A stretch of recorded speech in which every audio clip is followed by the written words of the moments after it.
आशा करता हूं आप सब बहुत अच्छे होंगे। मेरा नाम है सिद्धांत अग्निहोत्री। स्टडी IQ पे आपका बहुत बहुत स्वागत है। चाणक्य ने बोला था कि अपने पड़ोसियों से रिलेशंस बहुत अच्छे होने चाहिए। तो इंडियन एक्सप्रेस का बहुत ही बढ़िया ओपिनियन पीस है, शानदार एडिटोरियल है। तवलीन सिंह ने लिखा है कि क्या पाकिस्तान से अमन चैन पॉसिबल है। देखिए, वैसे तो टेक्निकली पाकिस्तान से ही निकला है, पाकिस्तान भारत से निकला है, सॉरी। और पाकिस्तान का इतिहास मैंने कवर किया है। तो पाकिस्तान जो है, भारत ने हमेशा उसको छोटा भाई माना है, अभी भी मानता है। कहते हैं ना कि जब परिवार में एक भाई थोड़ा सा नकारा टाइप का निकल जाता है तो बड़े बूढ़े उसको समझाते हैं, लेकिन पाकिस्तान मान ही नहीं रहा है। अब इसके बहुत सारे कारण हैं, मैंने कई बार डिस्कस किया है। लेकिन पाकिस्तान से पीस पॉसिबल है, बिल्कुल पॉसिबल है, लेकिन इसमें सबसे बड़ा रोल पाकिस्तान का ही रहेगा। पाकिस्तान का काफ़ी बड़ा रोल रहेगा और उसको अब मेरे ख्याल में अमन चैन की तरफ बढ़ना भी चाहिए। अभी हाल ही में भारत ने पाकिस्तान की मदद भी की है, वैक्सीन दी हैं और भी मेडिकल सप्लाईज दी हैं। तो फिलहाल हम एक थोड़ा सा देखेंगे हिस्टोरिकल पर्सपेक्टिव और ये जानेंगे कि क्या वाकई पाकिस्तान से हम अमन चैन कायम कर सकते हैं। कोशिश कई बार हुई है, लेकिन जैसा कि मैंने बताया कि पाकिस्तान में आतंकवाद तो है और उससे पूरी दुनिया प्रभावित है। तो जैसा कि हमारे डिफेंस मिनिस्टर कहते हैं कि पाकिस्तान आतंकी की ज़मीन है, तो जब तक वहाँ पे आतंकियों को उन पे नकेल नहीं कसी जाएगी तब तक कुछ होना नहीं है वहाँ पे। तो फिलहाल हम आगे बढ़ते हैं इस एडिटोरियल के साथ। यूपीएससी के स्मार्ट कोर्सेज आते हैं, ज़रूर अवेल करें और इंस्टा पे मुझे फॉलो करें। देखिए, अभी पाकिस्तान ने ये इंटरेस्ट शो किया कि वो शुगर एंड कॉटन भारत से इम्पोर्ट करेगा। डिप्लोमेटिक रिलेशंस जो हैं वो काफ़ी समय से सस्पेंडेड हैं, ज़्यादा बातचीत हो नहीं रही है।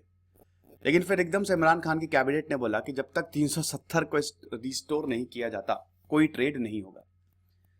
अब दोस्तों देखिए, मेरा ये पर्सनल मानना है, मैंने वैसे आर्टिकल 370, 35A इन सब पे लेक्चर किया हुआ है, काफ़ी 3-4 लेक्चर। कश्मीर का इतिहास मैंने पूरा कवर किया है, आप ऐप डाउनलोड करिएगा, उसमें 12-13 लेक्चर्स की सीरीज़ है। तो आर्टिकल 370 की बात करें, मेरा पर्सनल मानना है कि इसको हटा देना चाहिए था, है ना। बहुत सारी चीज़ें थी जो सही नहीं थी, थोड़ा डिस्क्रिमिनेटरी भी था ये। मेरा ओपिनियन है कि आर्टिकल 370 बहुत लेट हटाया गया, इसको पहले ही हटा देना चाहिए था। आर्टिकल 370 एक अलग भाव भी देता था कश्मीरियों को कि आप, मतलब ये एक ऐसा आर्टिकल था जो कश्मीरियों को बताता था कि तुम अलग ही हो, ठीक है। तो वो शायद सही नहीं था क्योंकि हर राज्य एक है। अब बहुत सारे लोगों का ये भी कहना है कि आर्टिकल 370 जिस तरीके से हटाया गया वो गलत था। शायद वो सही भी है, क्योंकि सबसे पहले आपको लोगों को कॉन्फिडेंस में लेना था, लोगों को ये बताना था कि देखो आर्टिकल 370 से कुछ ज्यादा होना नहीं है। तो ये चीज है। खैर, ये आर्ग्यूमेंट और फॉर में, मतलब अगेंस्ट और फॉर में स्टेटमेंट्स दिए जाते हैं। फिलहाल वो डिबेटेबल इशू है, उसमें हम नहीं जाएंगे। लेकिन आर्टिकल 370, एक चीज समझिए कि कश्मीर में बहुत टाइम से आजादी की मांग हो रही है ना। ये आजादी कुछ नहीं है, फॉल्स नैरेटिव है। ये तवलीन सिंह यही बताती हैं कि कुछ नहीं है, आजादी कभी मिल ही नहीं सकती थी भैया। जब शिमला एग्रीमेंट साइन हुआ था तभी ये पता चल गया था कि आजादी कुछ नहीं, बहुत दूरदर्शी है, कोई रेफरेंडम कुछ नहीं होने वाला, क्योंकि भैया पाकिस्तान सबसे बड़ा इसमें रोड़ा है। भाई यूनाइटेड नेशंस का चार्टर सीधा सीधा ये कहता है, जो रेजोल्यूशन है उनका, कि पहले पाकिस्तान तो अपनी फोर्सेस हटाए, जो कभी हटाएगा नहीं। LOC पे कभी पाकिस्तान पीछे जाएगा ही नहीं, और ये सबको पता है कि वहां से आतंकी आते हैं। तो इसीलिए ये कभी होने वाला है ही नहीं। आजादी कभी नहीं मिलने वाली थी, और आजादी मिले भी क्यों, कश्मीर तो भारत का ही है, इनफैक्ट पूरा पाकिस्तानी भारत का है। बट एनीवे, तो यहां पे है क्या कि आर्टिकल 370 की बात करें तो बहुत सारी चीजें हुई हैं, ठीक है। देखिए, अगर हिंदुत्व फोर्सेस की बात करें तो अखंड भारत की बात करते हैं, वो भी पॉसिबल नहीं है मॉडर्न वर्ल्ड में, that is also not possible. और जो जम्मू एंड कश्मीर बोलता है कि हम आजादी ले लेंगे, वो भी पॉसिबल नहीं है, मतलब पूरा जम्मू एंड कश्मीर नहीं, जो यहाँ पे अलगाववादी फोर्सेज हैं। तो दोनों ही चीजें नहीं पॉसिबल है। पॉसिबल क्या है, अमन और चैन। सब चीजों को साइड में रख के साथ में काम करेंगे तो ज्यादा बेटर रहेगा। भाई, पाकिस्तान से अगर भारत की दोस्ती हो गई, या पाकिस्तान अगर इनिशिएट करता है, पीस इनिशिएट करता है, तो आप ये समझिए कि ट्रेड सुधरेंगे। अब इससे पाकिस्तान का भी भला होगा और भारत का भी भला होगा। हम सीधा अफगानिस्तान जा सकते हैं, अफगानिस्तान को बाईपास करके ईरान जा सकते हैं, कितना बढ़िया रहेगा सब कुछ। लेकिन ऐसा हो नहीं, पता नहीं क्यों नहीं ऐसा होने देता। और इसमें पाकिस्तान के लोग भी, आप पाकिस्तान के अगर देखेंगे, उस देश के बारे में पढ़िएगा, हालत बहुत बुरी है उसकी, बहुत ज्यादा बुरी है। वहां के लोग बहुत परेशान, बहुत भयानक, गरीबी, इलिटरेसी वहां पे बहुत ज्यादा है। और उसका मेन कारण यही है कि पाकिस्तान का ज्यादातर पैसा इन फालतू चीजों में जाता है, वहां के लोग परेशान हैं। देखिए, लोग कहीं के बुरे नहीं होते हैं, ये भी आप समझिए, ठीक है। अगर रोड पे एक्सीडेंट होता है, 100 लोग हैं तो 80-90 लोग बचाने आएंगे, बहुत ही किस्मत खराब हुई तो कोई नहीं आएगा, लेकिन लोग बुरे नहीं होते फंडामेंटली। कॉन्फ्यूशियस ने बोला था ना, फंडामेंटली ह्यूमंस आर गुड, तभी तो हम सर्वाइव कर रहे हैं ना। लेकिन हाँ, उनको उनका ब्रेन वॉश किया जा सकता है, उनको बहकाया जा सकता है, उनको डराया जा सकता है, वो एक अलग, वो किया जा सकता है, लेकिन फंडामेंटल जो नेचर है, ह्यूमंस आर गुड। तो इसीलिए बहुत सारी हॉरिबल थिंग्स, ये आर्टिकल 370 की बात करें तो बहुत सारी चीजें हुई हैं, ठीक है भाई। 1980s का एरा, दिल दहला देने वाला एरा, मिड 1990s में 1996 तक कश्मीर इतनी बुरी नहीं, 1991 तक बहुत बुरी हालत में था। 1987 का वो इलेक्शन जब यहां पे कांग्रेस को जीत मिली थी और बाकी जितने भी कांग्रेस के अगेंस्ट में थे वो सारी फोर्सेस एक साथ आ गई थी, उनको हार मिली थी। और फिर उसके बाद जो हिंसा शुरू हुई है, और इधर जिया उल हक पाकिस्तान में, फिर operation bleed India with 1000 cuts, उसके बाद जो हिंसा शुरू हुई है बहुत खतरनाक। बहुत सारी इसमें मूवीज बनी है ना। एक वो मूवी आई थी ना यार, मैं अभी नाम ही भूल गया उसका, हाँ, हैदर मूवीज के बैकड्रॉप में बनी है। तो बहुत सारी इसमें मूवीज दिखाया गया कि किस तरीके से हिंसा हुई, कश्मीरी पंडितों को मार मार के भगाया गया, है ना। तो ये कोई नहीं भूलेगा। तो यहां पे एथनिक क्लिंजिंग भी हुई है, ये कोई नहीं भूल सकता। और इस एडिटोरियल में यह भी बताया गया है कि हमको नहीं भूलना चाहिए कि भैया ये सिविलाइजेशन है। अरे यार देखो, अगर कश्मीर की मॉडर्न हिस्ट्री कितनी पुरानी है। कश्मीर में 1980 इतना खूबसूरत है, वादियों से पूरा हिमालयन रेंज को कवर करता है, खूबसूरत वादियां हैं, धरती का स्वर्ग है यार। हम अगर इसको प्रमोट करें, आप विश्वास नहीं करोगे, पाकिस्तान में इतने कल्चरली भी कश्मीर कल्चरली भी बहुत बढ़िया है, ठीक है। यहाँ के जो प्रोडक्ट्स हैं, जीआई टैग मिला हुआ है, कमाल। अगर हम इसको प्रमोट करें टूरिस्ट के पर्सपेक्टिव से, टूरिज्म में प्रमोट करें, इतना प्रमोशन होता नहीं है, लेकिन अगर सरकार इस पे सीरियस हो जाए तो आधे से ज्यादा रेवेन्यू तो टूरिज्म से ही आ जाएगा। स्विट्जरलैंड फेल है यहां पे भैया। स्विट्जरलैंड ठीक है, चलो एल्प्स पूरा स्विट्जरलैंड को कवर करता है, लेकिन इधर अगर जम्मू एंड कश्मीर की बात करें तो निहायती खूबसूरत है। लेकिन वही है ना कि आतंकी की चपेट में ये रहा है, अनस्टेबिलिटी बहुत ज्यादा रही है और जिहादी आइडियाज यहां पे फले फूले हैं, जिसकी वजह से हिंसा हुई है।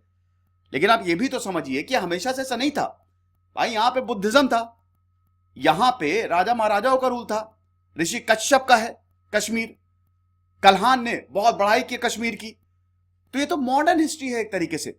पहले तो डोगराव का ही राज था ना, उसके बाद ब्रिटिशर ने छीना, तब भी काफी समय तक डोगराव का मॉडर्न हिस्ट्री है ये हमको नहीं भूलना चाहिए।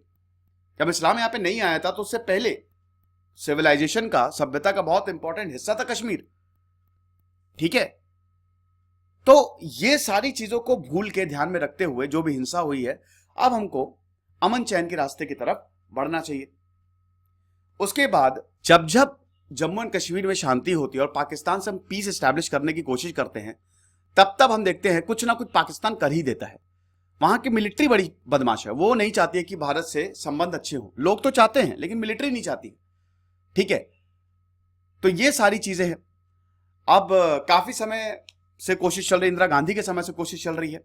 रेफरेंडम की बात तो दोस्तों 1974 में चली गई थी। शिमला एग्रीमेंट पे मेरा पूरा सेपरेट लेक्चर है, आप देखिएगा, वो तभी से ही चली गई थी कि कोई रेफरेंडम होना वाला नहीं, आप चीफ मिनिस्टर बन जाओ, ठीक है। फारूक अब्दुल्ला चीफ मिनिस्टर हो गए थे, तो वो तो खैर अलग चीज है। तो रेफरेंडम यहाँ पे कभी नहीं होने वाला था, लेकिन वही है ना कि वो नैरेटिव उनको सूट नहीं करता है, तो इसीलिए वो जबरदस्ती आजादी आजादी चिल्लाते रहते हैं। और ये वहां के युवाओं के लिए बहुत ज्यादा प्रॉब्लम है। और इसमें भारत, देखिए इंडियंस की भी बहुत दिक्कत ये है कि जैसे अभी कुछ वीडियो सर्कुलेट हुए थे जब आर्टिकल 370 हटा था, वो बेचारे, आपने देखा होगा कि कश्मीरी, एक तो लहजा उनका बहुत कमाल का होता है, ठीक है। कश्मीरी जो बोलते हैं वो इतनी स्वीटनेस होती है, उनको मार पीट रहे हैं। ये इतना गलत है। पहली बात तो हम भारतीयों को ये भी है कहीं ना कहीं, हमारा भी थोड़ा डिस्क्रिमिनेटरी नेचर है, थोड़ा क्या काफी है, क्योंकि अगर नॉर्थ ईस्ट से कोई आ रहा है तो उसको चढ़ाया जाता है। इस पर मैंने पूरा आर्टिकल लिया था, चाइनीज मोमोज। कोई अगर कश्मीर से आ रहा है तो उसको अलग तरीके से, ये नहीं होना चाहिए। हर जगह नहीं होता लेकिन होता है। हमको खुले हाथ से उनका स्वागत करना चाहिए। जितना ज्यादा हम प्यार दिखाएंगे उतना ज्यादा वो हमारे पास आएंगे, तो ये भी हमको देखना पड़ेगा। तो कई बार कोशिश भी हुई है कि हम पाकिस्तान से पीस एस्टैब्लिश कर सके। भैया अटल बिहारी वाजपेयी, वो आइकॉनिक प्राइम मिनिस्टर जो गए थे, पूरी बस लेके गए थे 1998 में, उस समय प्राइम मिनिस्टर जो थे वो क्या नाम है, नवाज शरीफ थे पाकिस्तान के प्रधानमंत्री, परवेज मुशर्रफ थे जनरल। लेकिन नवाज शरीफ तो बढ़िया सब कुछ सही कर रहे थे, वाजपेयी गए और बस लेके गए, सबको लेके गए, पाकिस्तान से पीस एस्टैब्लिश करने की कोशिश की। लेकिन इधर परवेज मुशर्रफ ने कारगिल कर दिया। पता ही नहीं था नवाज शरीफ को कि इधर मिलिट्री क्या तैयारी कर रही है। कॉन्फ्लिक्ट बहुत ज्यादा है वहां पे, ठीक है। लाहौर डिक्लेरेशन हुआ, लाहौर डिक्लेरेशन वही अटल बिहारी वाजपेयी और नवाज शरीफ के बीच में, कि सबको लगा बहुत बढ़िया, वेरी गुड, अब हम एक नए रास्ते पे चलेंगे, अमन चैन के रास्ते पे चलेंगे। खत्म।